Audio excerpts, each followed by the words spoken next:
I'll just politely Okay. excuse myself. And we'll be like, Ryan, thank God that fucking guy's. you should cue in a beaming, like, transporter beam thing. Excellent. Megatron must be stopped, no matter the cost.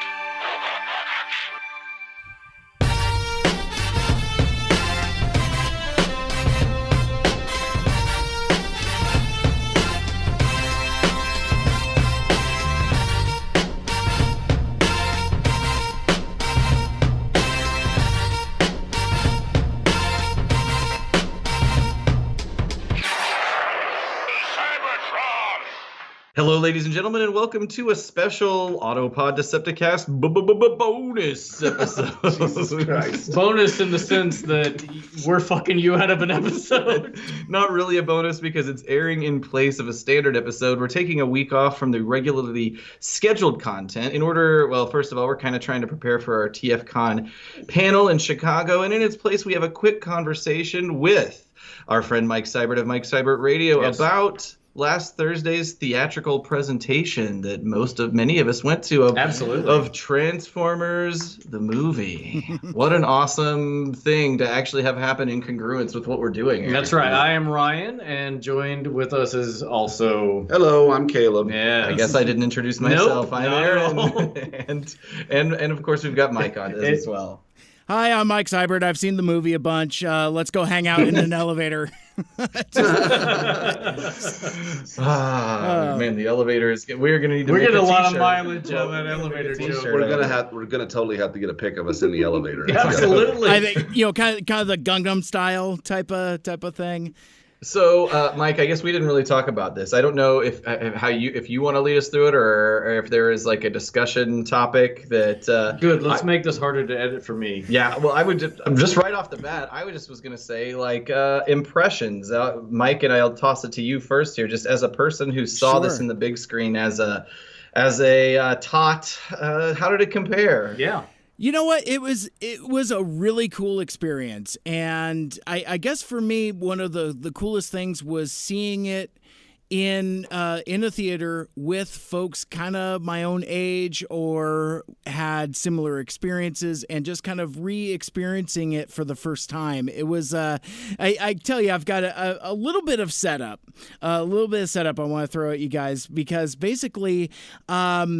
We ended up getting there stupid early, and like sitting through some of that trivia, and maybe if time permitting, we can loop back around to that. But basically, I tell you what, guys, once the music kicked in and it really kind of starts, and you see Unicron coming around that glowy nebula thing, I was 7 years old again. True story. I mean, I just kind of was transported back to that place, and I've got a lot of other stuff I could talk about, setup and stories and things like that. But being the I would say the least fluent in I guess in the movie, I kind of want to hear what Caleb had to what his experiencing it for the first time was. Yes, Mike. That's a great point, because I was going to ask Caleb also, because he brought his son. I did. Our sponsor. Our Bro Cells sponsor. Yes. We sell good. Wham, wham, wham. Yeah. We sell good. Not only I've seen the movie. It's been a long time ago. The other weird thing about this is, I've been watching this movie 1 minute at a time over the past year and a half, and I have not at any point during this experience sat down and just watched the movie. So it's been such a long time since I've watched it that there was actually sequences coming up that I didn't remember. Oh wow! So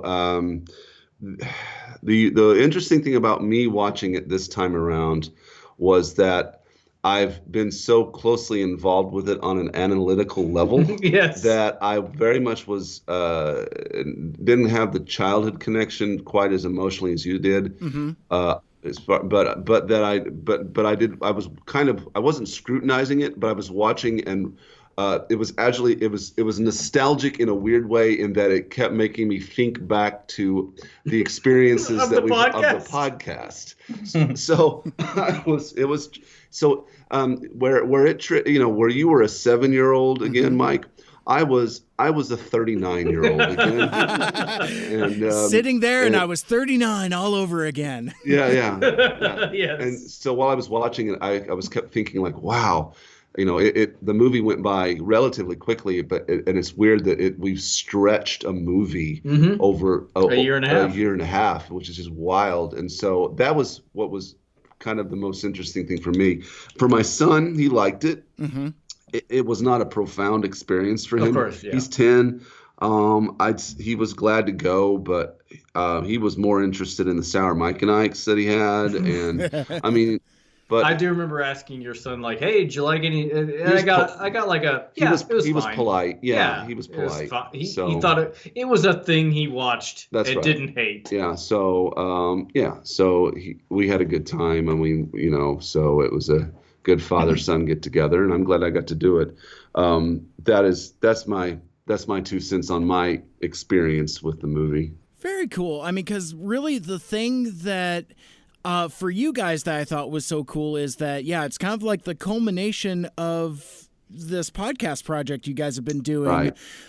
Yeah, it did come at an interesting time. What weird timing to where it's like, after you've finished the movie proper, you're kind of wading through the credits now in recent episodes, but it's oh man, it's just so weird, the timing where we're talking about the movie, we've got TFCon coming up, and it's just and it's strange that all of us could have like that singular experience together, like you guys. It's certainly something that stretches across, like it's a fascinating thing to me of like, oh, we're all going to go watch this movie. It's the same thing like I go to watch sometimes the Mystery Science Theater like broadcast where they broadcast in a simulcast basically in theaters across the country. And it's like you're experiencing this in this theater with this live audience, but you're also experiencing with people all across the country at the same time. It's a really interesting thing that I don't think has ever occurred before the modern age. Yeah, and it's interesting because, like, Ryan, you had said in previous episodes, like, you had done a time check saying it was like 7 o'clock Central Time, and it turns out it was 7 o'clock, whatever local time is. So, So, like, for example, I saw it at 7 o'clock. You guys saw it at 7 o'clock. And the reason why I bring that up and why that's kind of relevant is because I'm watching social media posts from 3 hours in the future where like, East Coast people, so like they're taking, pictures with their mini posters and Speaking of which, I owe you a poster, Mike.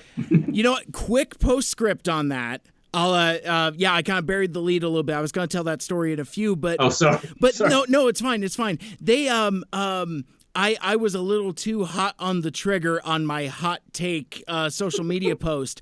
They handed out the posters after the screening, and the theater manager hung around in the door and handed them out personally. He was a fan. Cool. Oh, nice. So like prior to the screening, like I had mentioned earlier, we got there stupid early because again, I'm seeing these social media posts, seeing that like there's trivia, and I'm like, ooh, there's we've got assigned seats, but there's no reason for us to be there stupid early. But I'm like, ooh, I want to see. How early did you get there, Mike? We got there at 6:30. Well, shoot, we got there at 6. We got there at 6, dude. Ryan actually was concerned. Worried. Ryan thought that he suggested that we should get there 2 hours early. I'm ridiculous. And because he's obsessed with assigned seating, and we got there an hour early. Me and Harrison were the first. Yes. We were the first 2 people in the theater, and then these guys showed up about 10 minutes later. Yeah, we did not have the benefit of assigned seating. Otherwise, that's it wouldn't have been as big a deal. But I don't know why you'd show up more than 10 minutes ahead. Right. Well, absolutely. But that said, there was a pretty sizable crop of nerds that showed up for this thing. I would say. I would say it was 3/4 full. I would say, yeah. Oh, nice. Yeah, I think so. And I don't know how full it was in your neck of the woods, but our market is. Not Seattle-sized, but or even a big suburb of Seattle. But our Springfield is about 165,000 people. Yeah. Oh, okay. Well, and your guys' theater was one of the ones that was added later, right? Yes. See, and that's pretty cool because, like, it's funny. We made the joke at the top about, hey, I'm Mike Seibert and I've seen the movie a bunch, and and all of that. But to be fair, that was Caleb. But but the thing about that is being in a larger city, it is so easy to take for granted the awesome movie going opportunities we have here, and not to be super privileged guy, but like when tickets went on sale on August 3rd, I saw that our local theater, the Century Theater that we see all of our movies at, they had it. And there were at least a dozen other theaters that are very convenient to me. Wow. So nice. so this thing was everywhere, wow. and I've made a lot of friends recently in some of the Facebook groups I've been invited to be a part of here locally. So everybody's talking about, well, I'm seeing it here, well, I'm seeing it there. So since it was in so many places, we didn't really have the opportunity to have like one huge rallying point, which in my mind's eye actually would have been kind of cool. That would have been cool. But we still kind of had that singular experience that Ryan was talking about earlier. I mentioned that they added more theaters. What we discovered when we got to the theater, because again, we bought our tickets on August 3rd when they went on sale, they had added a second showing. So wow. So not only was there the 7:00 that was all but sold out, there were a couple seats left in the front row. But yeah, they had added a 7:15 that was about half full. I'll be darned. So damn. No, that's the closest. If they hadn't had it here, the closest theater would have probably been Tulsa. Yeah. I believe Kansas City had it. I don't know which is closer. They're about the same. It's essentially a 2.5 hour drive.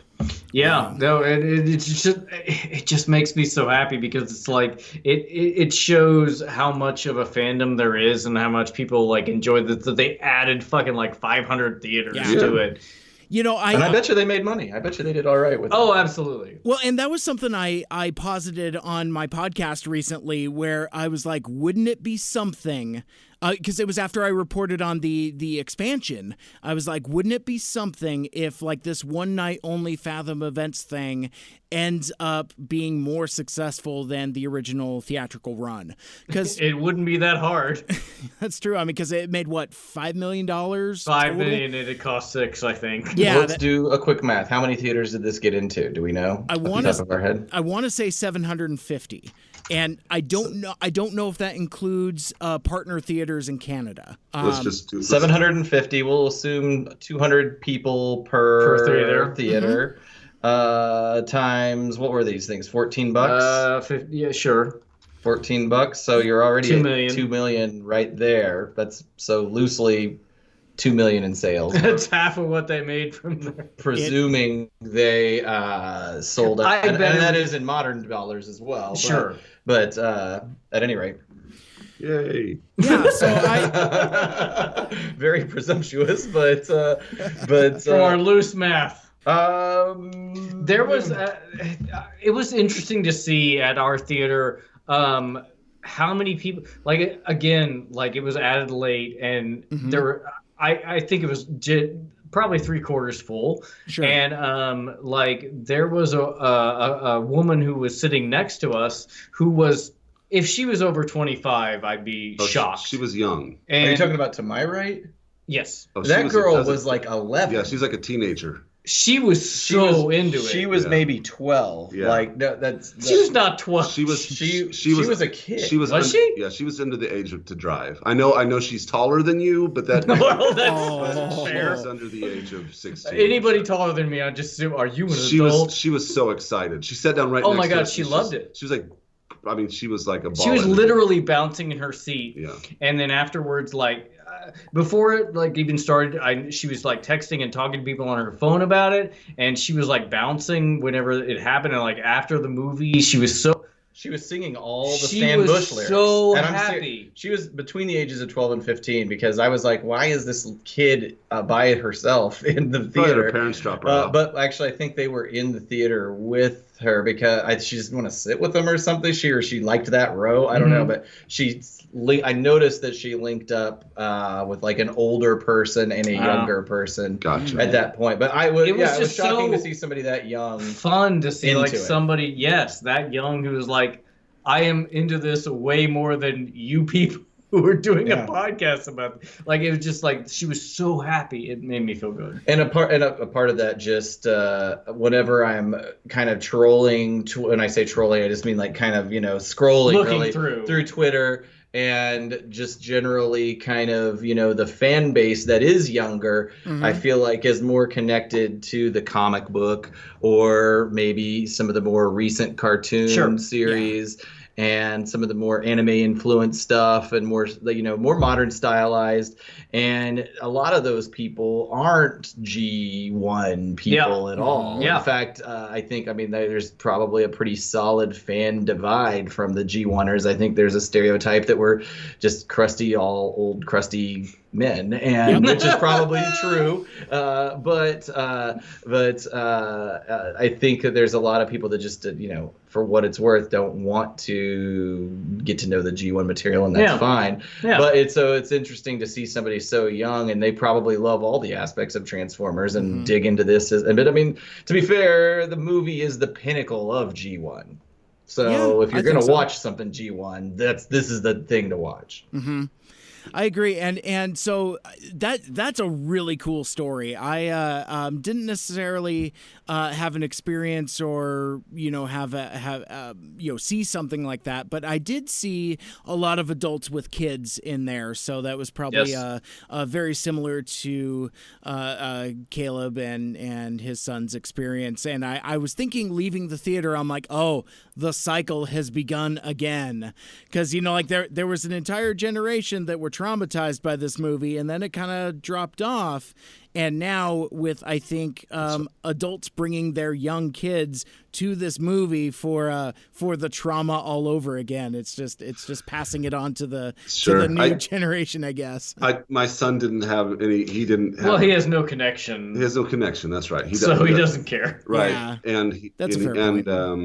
Other than financially supporting this podcast. That's right. Yes, that's right. Yeah, exactly. We've received upwards of $5. He did contribute $5, didn't he? All right. Yeah. I've still got it over here. Yeah. So, what would you say was the general demographic, that the one that you saw there, Mike? Was it mostly adults? Mostly adults, a lot of folks my age, and folks that brought their kids. We saw a lot. I'm sorry, I did interrupt. I was just going to say we saw a lot of folks that brought their kids as well. Mm-hmm. Go ahead. No, I was just going to say that I didn't really see any teenagers. It was kind of funny though, because watching the movie, just kind of watching it unfold, I found that with the audience, everything still plays. Meaning, like, the jokes land, the gasps land, the thrills, the chills, all that stuff. It definitely plays. We had a mostly polite audience, meaning like there really wasn't a whole lot of animation, for lack of a better word, but not a whole lot of singing or dancing or spoken dialogue, calling out the lines. Yeah. Up until we got towards the end, I think right about the time we are hanging around with the Junkions and the Weird Al is picking up. That's the point where people started thinking it was okay to start saying dialogue. So during the chant to get on the Junkion ship and the Quintesson ship, it's like kill Unicron, what is it? Destroy the Grand Poobah. Yeah, destroy Unicron, kill the Grand Poobah, eliminates even the toughest Stains. It took me. It's like, that doesn't sound right. Line, but yeah. So I heard some of that, and then that kind of continued, kind of sort of through the end of the movie a little bit, to the point where after we left, my wife kind of pulled me aside and she's like, so I couldn't tell were people talking or is it just like echo and the sound distortion? Because being in a movie theater, you can really hear the modulation in the voice acting. I think more so than when you watch it on TV, because there's kind of like a little bit of an acoustical echo within a large movie theater. So the voice modulation of these robots really definitely plays.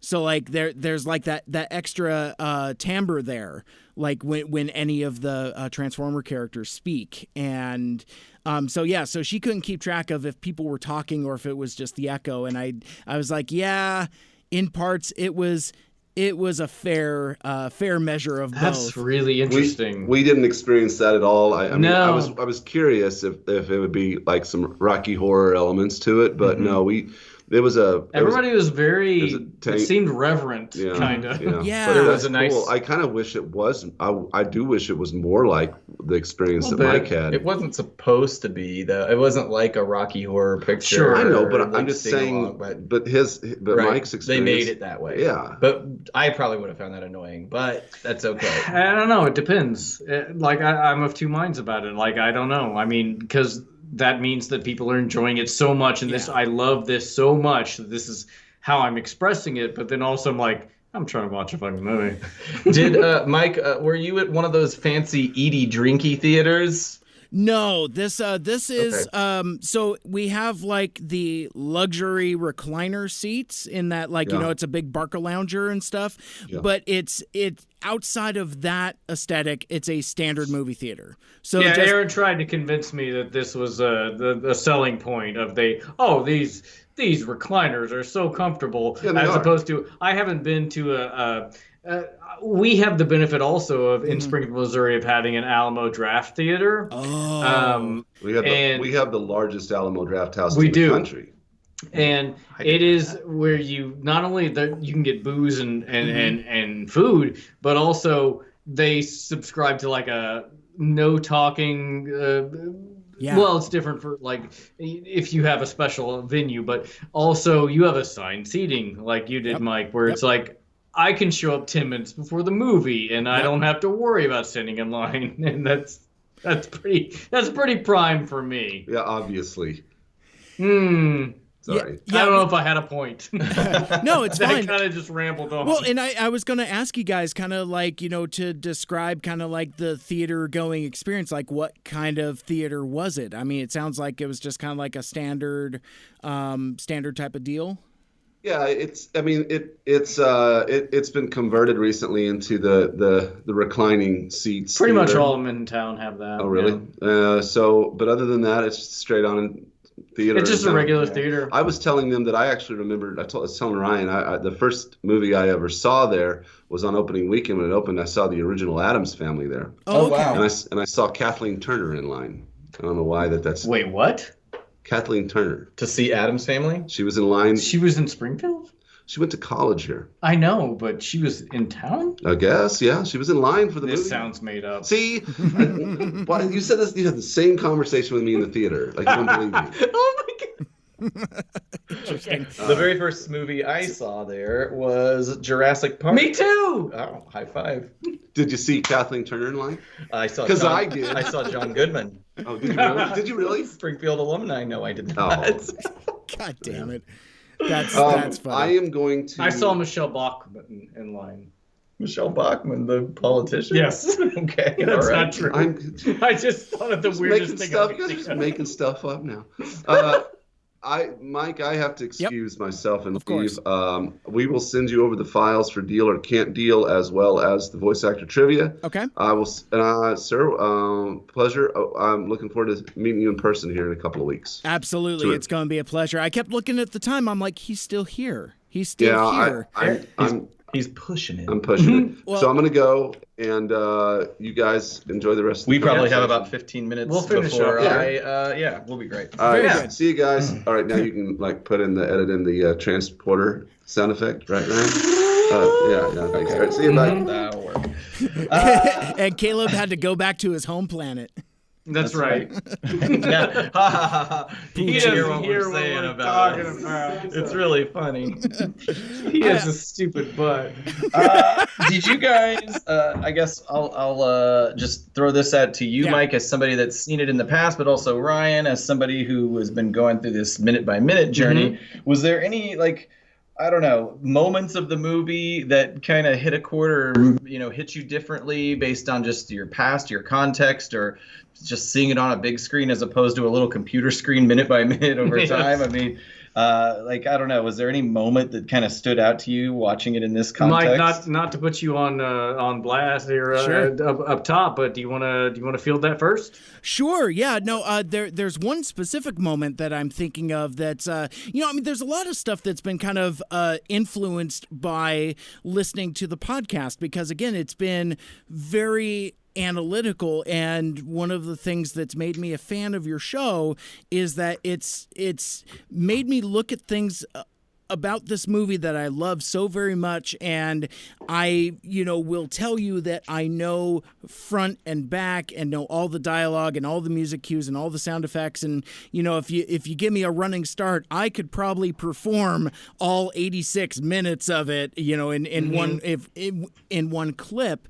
But what I like about the analytical approach is that I keep seeing things I have never seen before. So, I found myself at the very beginning of the movie trying to keep track of those frickin' Lithonians and who gets on which ship.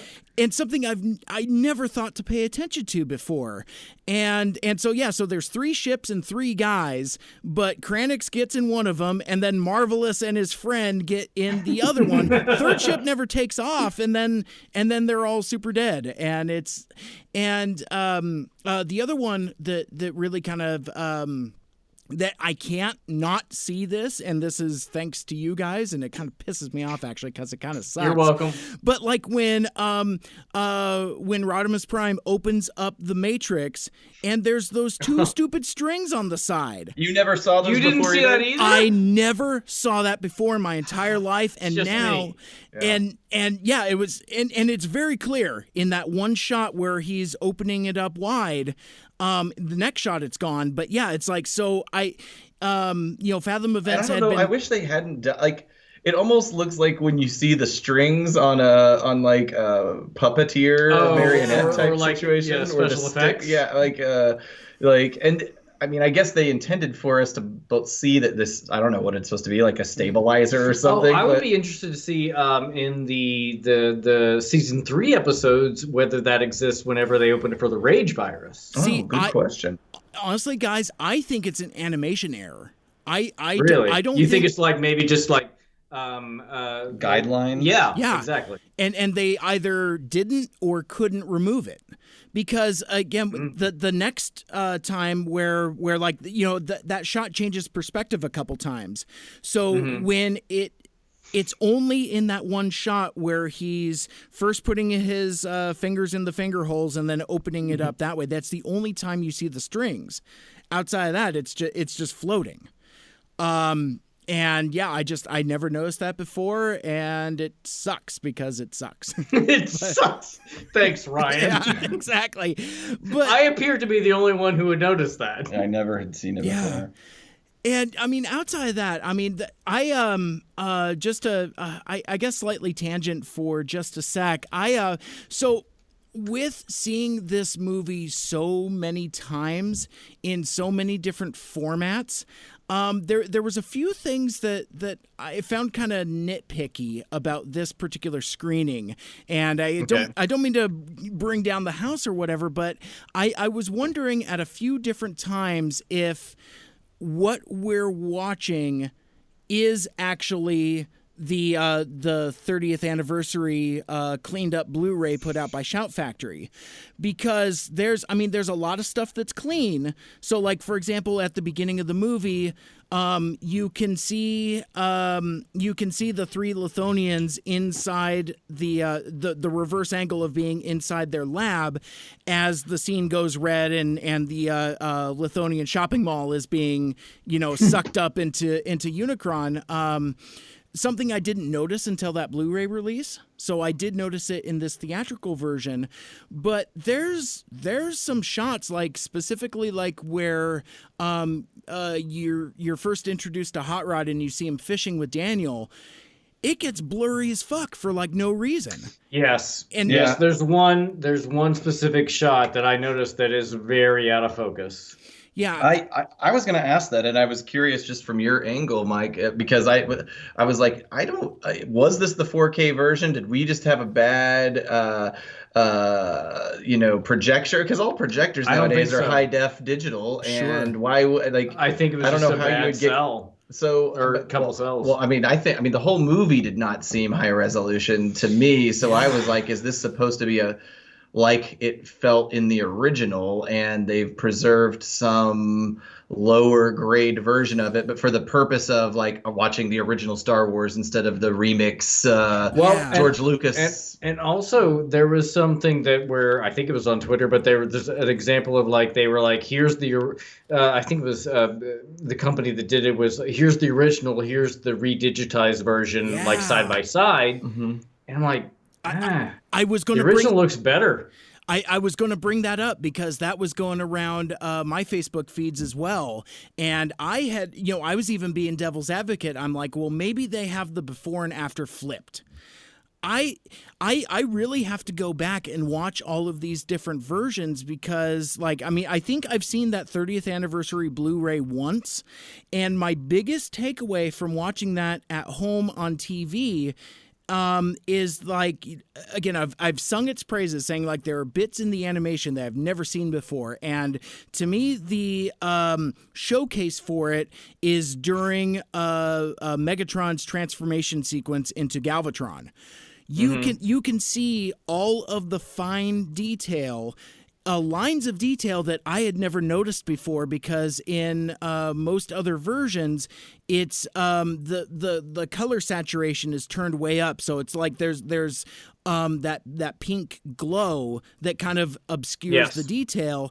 And in the print that we saw, it's back to being pink glow. So I'm like, this can't be the Blu-ray version. I hate to be conspiracy theory guy about it, but it's like it really did kind of bug me a little bit. And and this is, if I wasn't conspiracy theory guy before, this is where I don't know why we're calling it conspiracy. Like, I don't know who's making money or saving. The reason why I say that is because Shout Factory's logo is all over this, along with Fathom Events. Okay. So I think this was supposed to be, Fathom Events partnering with Shout Factory to, kind of present this showcase. And I think, I don't know if somebody just got the cans mixed up or whatever, but I've, oh man, I'm trying to avoid a whole in-depth conversation about aspect ratio. Because this wasn't the widescreen, was it? I don't think so. Yeah. And the way that you can tell, the way I always use to figure out which aspect ratio is being shown is during the transformation of Autobot City, there's that last gun turret that spins around, and there's like the shine effect on top. Yep. So like, it goes around. It's like ding. Mm-hmm. This one, the whole top third, I'd say, of the gun barrel was cut off. Mm-hmm. So like you see the bottom of the light effect, and you see it go up the barrel, but you don't see where it ends up. And I do remember noticing that, where I'm like, oh, this is weird. This is not a widescreen version. Yeah, which I would assume it was theatrically released. Of course, why wouldn't it be? Okay, right. Well, here's the thing, though. From what I understand, this is where it gets way too deep. Is that I think the way that we saw it is the aspect ratio that it was originally presented in back in 1986. Because I remember back around like the 20th anniversary restoration, they're like, well, there is no quote unquote widescreen version. Basically, you're right. When we see a widescreen, they're cutting it to make it widescreen. Is that what it is? So that's really the edited. But then why would that canon be screwed up? I really don't know. I think over the next few weeks I might, because I remember like on the TF Wiki article it kind of talks about the aspect ratio and there's some shot comparisons, but that more or less what I'm saying is one of two things. Either this is a different print or the restoration is good for like TV and computer and things like that, but maybe the restoration just doesn't hold up on the big screen. Sure. Maybe that's but what it is. I can't imagine why it wouldn't, though. Yeah. I mean, those projectors are high definition projectors. More research to be done, but not by me. Not to, again, like, let's just bring this back to the fold where it's saying like nothing to take away from this fact. I love that they re-released it, no matter how it looked.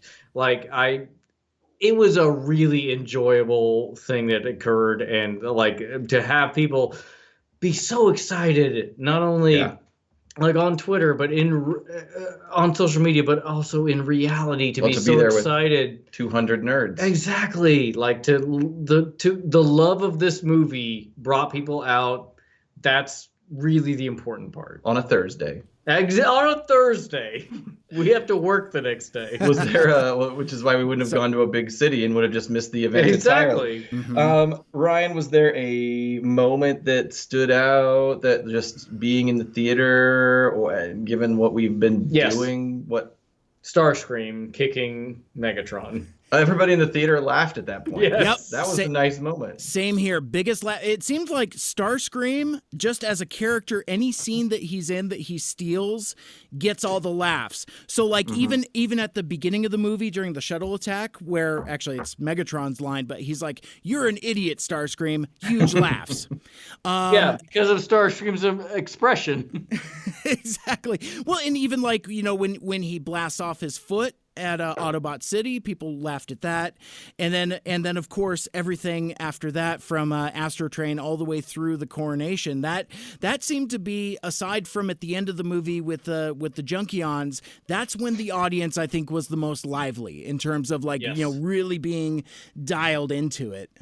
For me, there was a couple of moments, but the one I think I wrote down here was Springer tugging at RC's wrist, which but so. I don't know why watching it on the big screen inspired me to look at it a little bit differently. Okay. Not that it's right either way. But in my head, in my head, I started to second guess like the whole dynamic between their relationship and Hot Rod's part in it. And although nothing is really explicitly talked about, but I still go in my head as a kid, I was always trying to figure out like, is she supposed to be his boyfriend, or are she and Hot Rod flirting on the side? And in my head, in this movie, it hit me that what if, or maybe what it's supposed to be, is that Springer and RC are more of a brother-sister relationship. And when I let that click in my head, that doesn't mean he should be grabbing her wrist or anything, but it made more sense to me that, like, you know, as an older brother, kid, sister.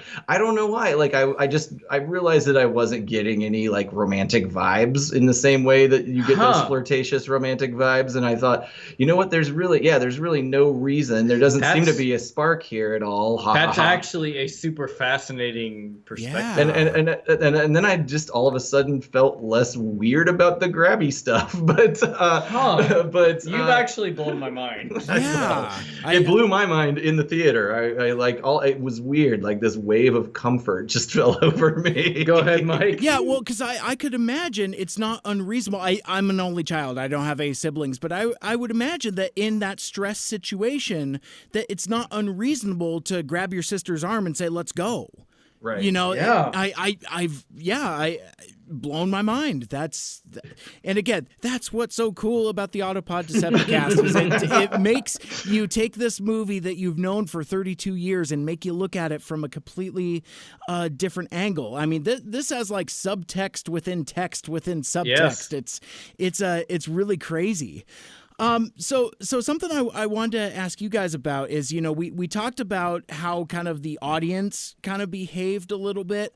I have to ask, were there any particular times where you guys were personally kind of like keyed in or dialed up or anything, any reactions that you guys had? For me, just the very beginning of the movie, and like once that the DEC logo came up and you heard that, I guess it's a gong, and I felt like this is really happening. And I think I was sitting right next to Ryan. I think I like hit you and I was like, is this real life? Because I just I don't know why it was so surreal after watching this as many times as we've watched it, to be seeing it in that context with all those people and on a big screen. And I just it was just surreal. It felt a little deja vu-y and dreamlike and all of that stuff. And so it just like that moment when it started was like I felt a weird sort of nervousness in my stomach that I can't even explain why it was happening. But that's kind of where I felt it, and it mellowed out over time. Sure. There were moments like, "You're an idiot, Starscream," and like to be in a room with that many people. I've obviously never been in a room with that many people watching it, and it was like we're that is all a really the harsh same line, but we've all seen it. But it feels like it felt like I was in a room full of people that had never seen it for some reason. It was like, how are they going to react to that? Oh, really? That thing? I don't know. I didn't think that. My head was going in weird places, I guess. But like we were saying earlier, everything still plays as if you hadn't seen it. Because I mean, again, we're getting those, it really does. Those weird audience reactions that if you've seen the movie a million times, why are you still laughing at it? Because it still plays. And we love it. I mean, there's so, I don't know. Ryan was like, what about you? Same. I mean, it was, again, like to the point of like, it was so fun to be in a group of people who were like, we all agree that we love this thing. This is something that's interesting to us. We don't have to hide in the shadows anymore. Well, I think it's clear that nerds don't have to hide in the shadows. But like anymore, it's Transformers nerds maybe do. It's clear that like we enjoy this thing. We've come out on a Thursday. We all have work tomorrow, and we've decided to enjoy this thing together. And there were some times where I was like, oh, I wonder if people are upset about, there's some noise here, or like the audience makes some noise. But I'm like, no, we're all the same people, so we're kind of enjoying this all together. And so that was kind of my experience. One more moment, or one more random thought I had. This is a rambling. Aside from the RC, rambling one. Aside from the Springer RC thing, I realized that if you recall that Unicron attacks Moonbase 1, I guess, first, right? Yes. And he eats it, and that's Jazz and Cliffjumper are on that moon. And then you've got Spike and Bumblebee, who they attempted to blow up Unicron by... No, wait, Jazz calls Moonbase 1. Oh, is that right? They're on Moonbase 2. No, because it's Jazz to Moonbase 2. Jazz to Moonbase 2. Oh, you're right. I'm sorry. You're right, Mike. I'm sorry. So they get devoured, and then you've got Spike and Bumblebee. They set the Moonbase as a bomb. Yes. And I just realized that, and then they try to get away, but they got sucked in. But I just realized that if their plan had worked, they would have killed Jazz and Cliffjumper. If their plan to blow up Unicron by using their moon as a bomb, they would have murdered their friends. Well, they had no frame of reference that they were still alive. Oh, true. And no, they didn't. And we as the audience didn't either.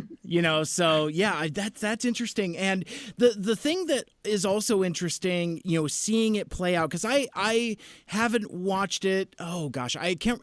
No, I watched it last September whenever that 30th anniversary Blu-ray came out. I got it a year ago. So it's been a full year since I've watched it end to end, and the thing, seeing it's maybe just the different headspace of being in a movie theater, but holy shit, that movie is fast, and and it doesn't let up. There's barely a chance to breathe. Yeah, it's back to back to back. Yeah, that's, again, whenever we were reviewing it a couple episodes ago, I mentioned how fast this movie is, but then watching it in the theater, I'm like, holy shit, this is over really quickly. Yeah, it's super fast. But we were talking about reactions a bit, and I got to confess a little bit. I didn't speak any dialogue or sing any songs or anything like that. But I am a dialogue mouther. And it's one, and yeah, me too, Mike. And I couldn't help myself. It was like, so the lion theme is kicking in, and it gets to that overmodulated robots in disguise. And I'm just like, you know what? Fuck it. I'm 7 years old again. I give no fucks. This is fine. So yeah, there were, the big ones, the one shall stand, one shall fall and all that. But the most embarrassing, the one that I had the most fun with, I may have said this out loud, I don't remember, but when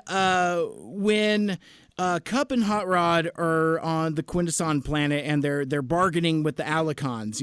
It's like, the universal greeting, the Energon goodies.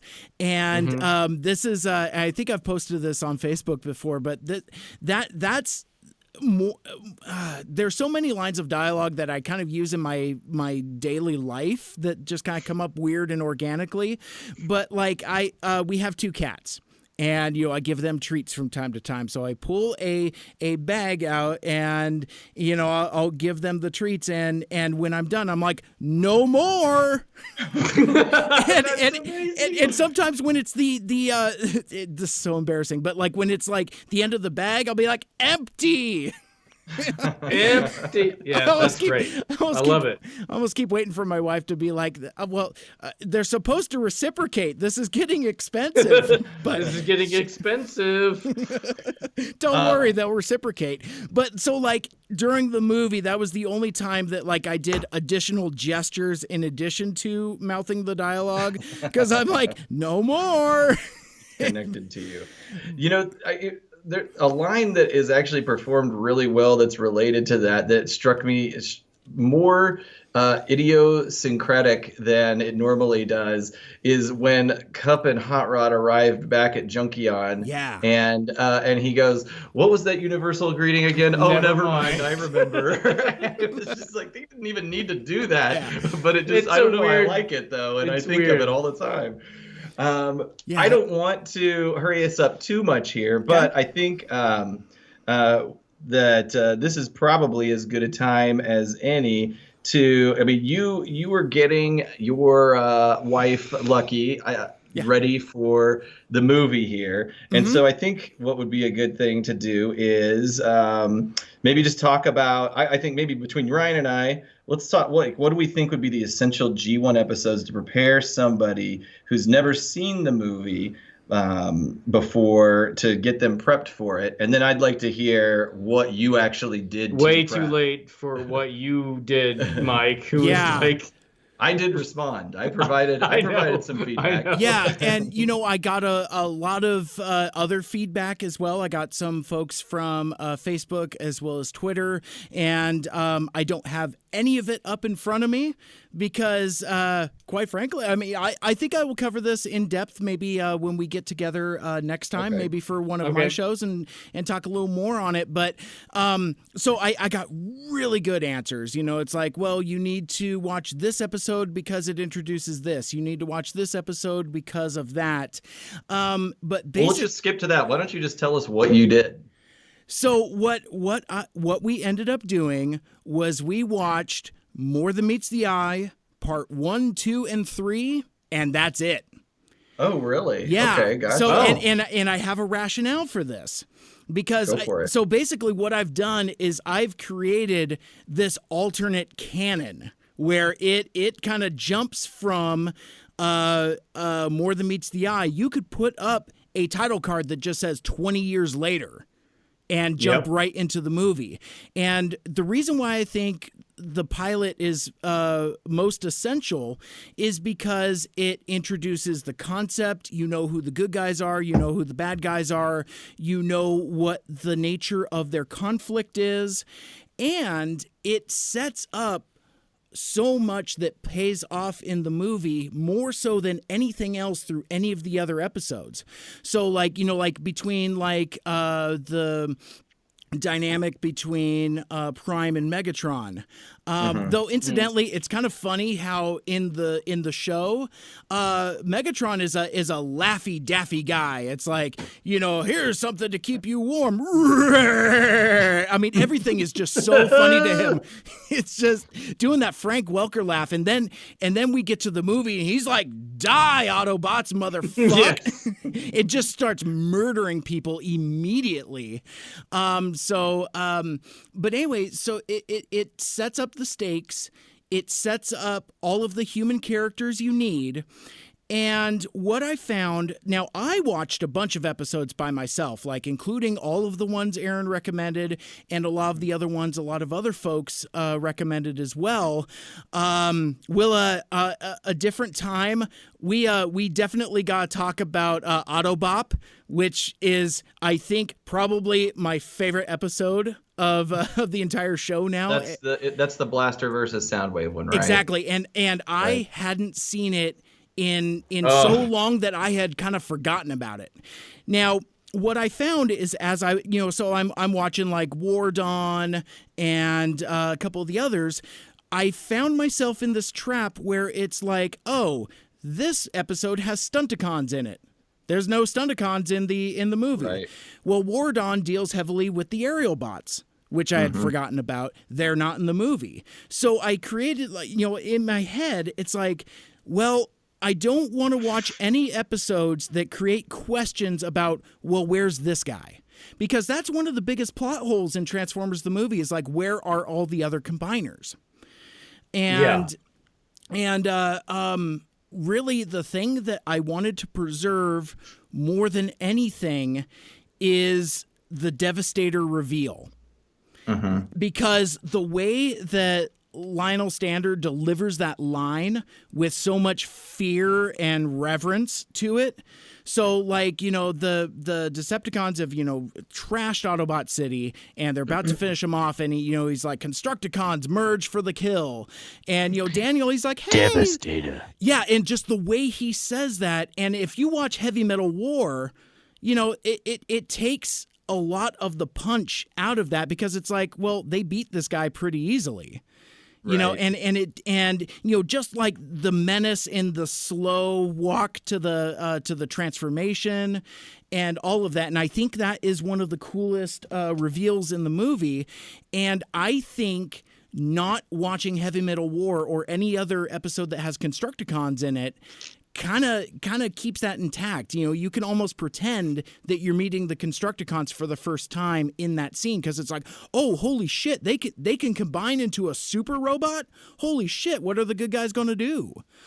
Right. So that's fair. And I did try the ones I picked. I did try, although War Dawn probably is the exception to that, to pick ones that set up characters in the movie, like it featured the Dinobots, or it featured the Insecticons, or it featured Devastator, the Blaster Soundwave dynamic.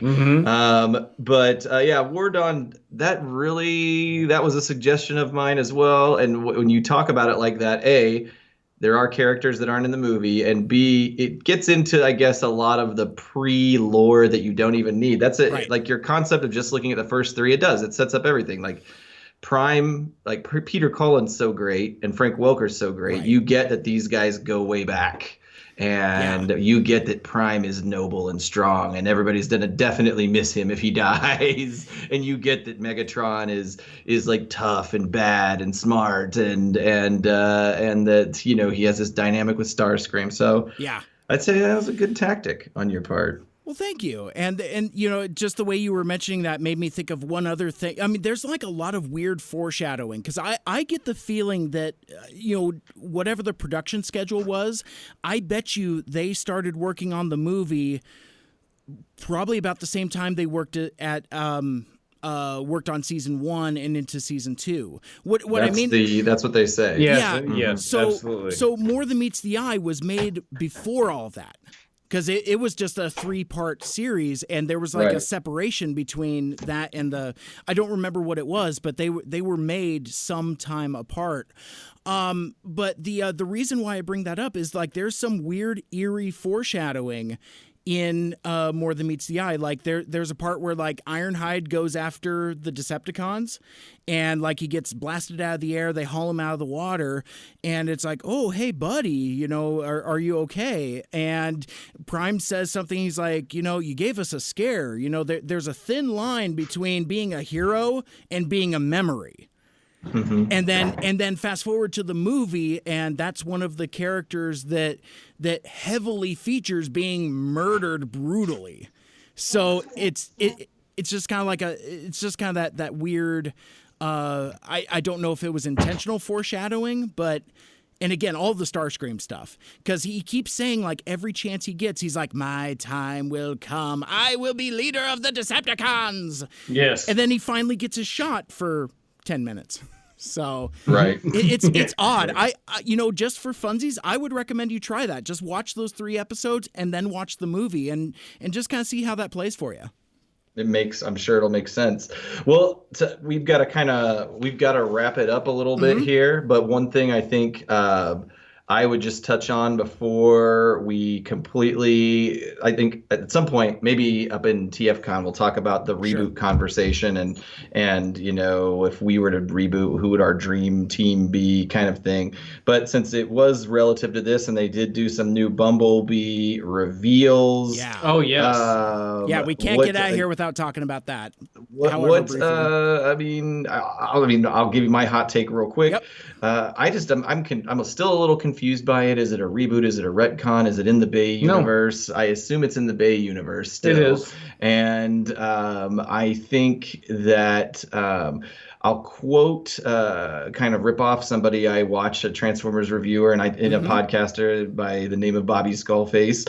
And I felt kind of aligned with where he was, that all that footage of the G1-y Cybertron stuff seems very tacked on. Like the quality of it seems more video gamey than the quality of the stuff that was made, you know, of the Earth special effects. And I feel like his hypothesis is that people got really pissy about the whole Blitzwing Starscream situation, and they felt like they had to shoehorn that in there. And at the end of the day, that sequence is probably a 3-minute sequence of like exposition that is not really going to play a major part in the movie. I'm sure it doesn't, but that was not created after those people got I don't know. There's no way. I don't know.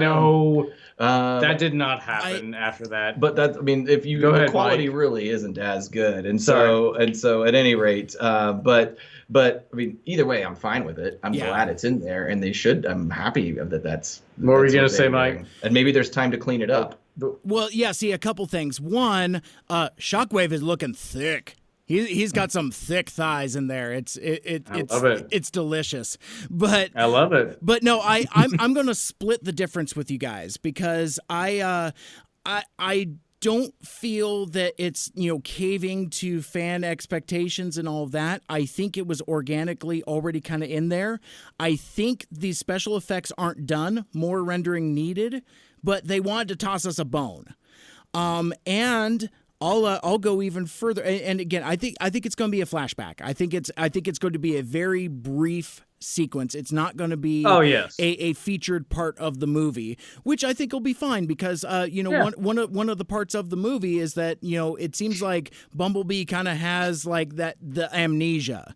Because as we saw in the extended clip, spoilers, it's revealed that he doesn't know his name. He doesn't know where he comes from. He doesn't have any memories. And so his bond with Charlie is him kind of trying to, you know, find himself. So I think it's just going to be a flashback. And oh, damn it. I lost my train of thought and I forgot where else I was going to go with that. That I think the Blitzwing thing is still a red herring. If you're giving us G1 Optimus, Shockwave, Soundwave and Ravage, Tetrajets for fuck's sake, Exactly. You know, you can't have a character that well designed and not have it be Starscream. I think gosh, I hope you're right, Mike, but I don't think you are. you know what though? I remember there was this little movie called Star Trek Into Darkness that came out, and J.J. Abrams was like, "Oh yeah, that Benedict Crowderhatch guy, he's not playing Khan. Khan isn't in this movie. Not a thing. Psych. Not a thing." And that movie. that movie sucks. I hate it so much. I hate it so much. I love. Mike, you and I will do a podcast about how much we hate the new Star Trek movies. Yeah, I mean, I don't mind that first one. Just kind of shots across the bow. But I have some thoughts. All right, very good. Whatever. But with Bumblebee, I'm already in a take my money situation. Absolutely. Yeah, I'm going to watch it, and to your guys' point about whether it's a reboot or whatever, to me, this smacks of X-Men First Class. Yes. In a good way. I agree. And that's not a bad thing, to where you can do like a soft reboot that may or may not lead up to the other movies, and it doesn't matter. Yeah, I mean, so yeah, maybe it's a soft prequel, maybe it isn't. You know, and maybe like with Bumblebee having amnesia, that's a way you can get out from underneath of like, I mean, I never watched that fifth live action movie, but apparently he's like in World War II, like killing Nazis or some shit like that. Also, I don't care. Like, I don't care. Yeah. The idea of me seeing Bumblebee in the 1980s, like, I don't care. I'm in. Yeah. I'm in. Yeah. Yeah, I mean, it's like you guys have talked about in the podcast, you know, it's going back to Sweet Boy, basically, you know, and that he's huggable. And I hate this portrayal of Bumblebee. I hate that you hate it. I can't stand this, like, childlike. He's not childlike, though. Lapdog. Duck my head behind the rocks and like cower in the corner. I mean, I'll have to see it to watch it, but I don't see how you go from that to like badass warrior. Well, now I'm gonna. You are the most wrong that's ever been. Well, I can't stand it. I think even if. Like, I just think about the G1 interpretation of Bumblebee. He didn't act like he can be immature and still be, but again, he's missing memories. I think it's gonna feel it's gonna be fine. He's like this kind of like cowardly, beaten dog character. I don't know. It's just nope. Aaron and I have different opinions. Yeah. Well, good thing the podcast is almost over because I'm smelling a rift, and you know, as a friend of the show and a featured guest, that's going to be a rough day at the office when I got to start taking sides because spoiler alert, I don't know. No, it's fine because I'll be proven to be correct. So I know our time is running out. The last thing I wanted to cover is. Did you guys stay after the credits? We stayed. Well, I stayed for a little bit with. I was riding with Caleb and his son, so I stayed for the Stan Bush. A little bit of that. Okay. And I was like, I gotta go. Yeah, you know what? You're okay. I think it's cool that it was there. I'm glad that they put something at the end of the credits because I guess I'm Marvel trained, and sure, and we all are. I'd stay after every movie because we've been trained by Marvel to do that. Fucking Disney. I was making a joke. Are they going to have some kind of bonus hinting to the next movie? Turns out it's just season 3. You know, it's like 5 Faces of Darkness. What the hell is this? But yeah, no. I like that they tacked something on.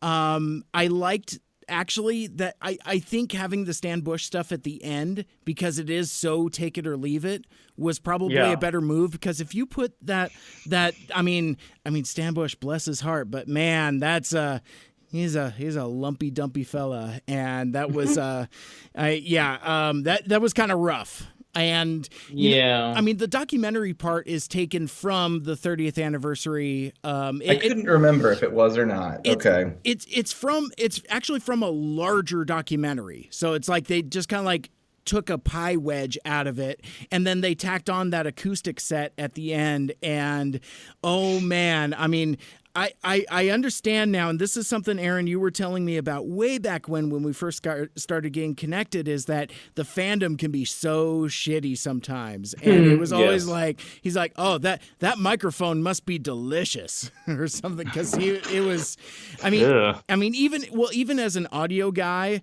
like, they had like this acoustic set like in a parking lot or some such. I couldn't figure out what that was all about. I don't know. It was goofy. I mean, like the performance was okay, but like the mic placement was all fucked up. It's like he kept like leaning into it and bumping into it. And since you're in a movie theater with really good stereo, you can hear where, like, he's moving around and bumping into it, and just a regular day at the Autopod Decepticast recording session. but yeah, no, it was not great. But I gotta tell you though, as I was watching the credits, I saw a part and I'm like, oh shit, wait a minute, I think that's my part for an upcoming episode of and I leaned forward, I'm like, production secretaries. I wasn't writing notes, but I was like, like looking at it's so weird. But I do gotta tell you though, I don't need 6 minutes of that song. You want to get sick of Lions Transformers the movie theme. You just sit in those credits and you just watch and you listen to like the same chorus over and over. Because I want to say Mike, we did. We're doing it right now. It's so bad. So, but no, I mean, it was an amazing experience. I would do it again if there was like, say, like a fan friendly Rocky Horror type style thing. I think that would be a lot of fun. Now that I've done this, I agree. Yes. I'm glad I saw it. Respectfully, traditionally quiet theater this time around. Yeah, it would have been cool if they had like maybe like an early show and a late show. It's like you go to the 7:00 show and you're reverent, and then like you go to like the 10:00 show and kind of cut loose a little more.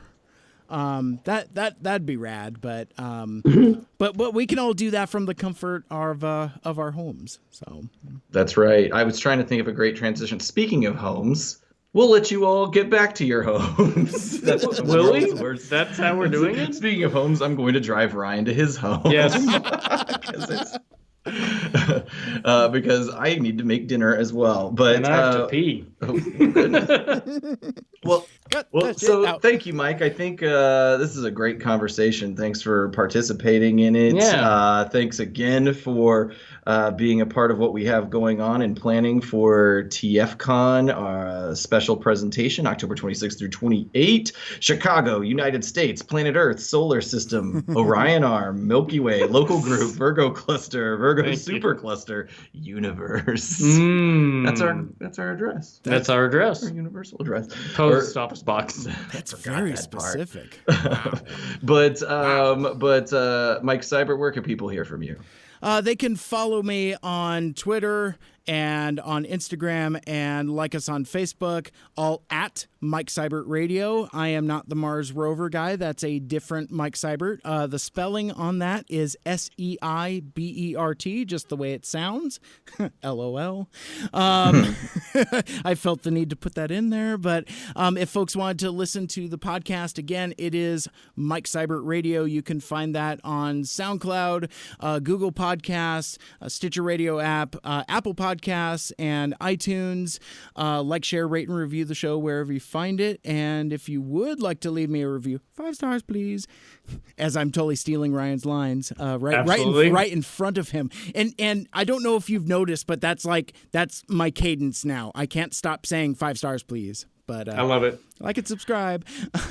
Ryan feels great about any influence he I feel great about anything that anybody cares to give me credit for. Well, another Ryanism I've picked up is, I don't like that. I don't like that. Oh, that's not good. It's weird. Thank you.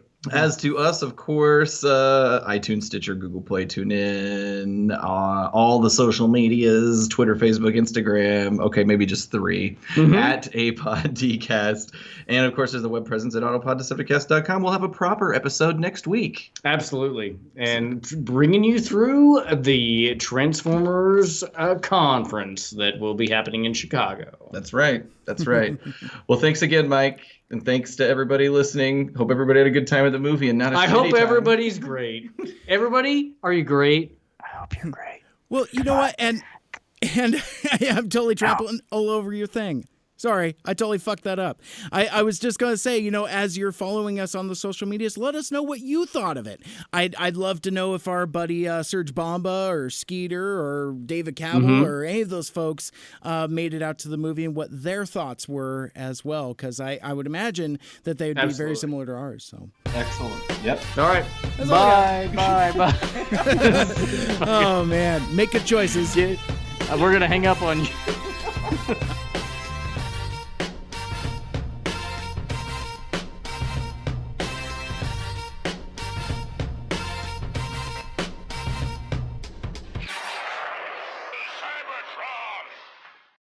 Blow cells, where we sell good.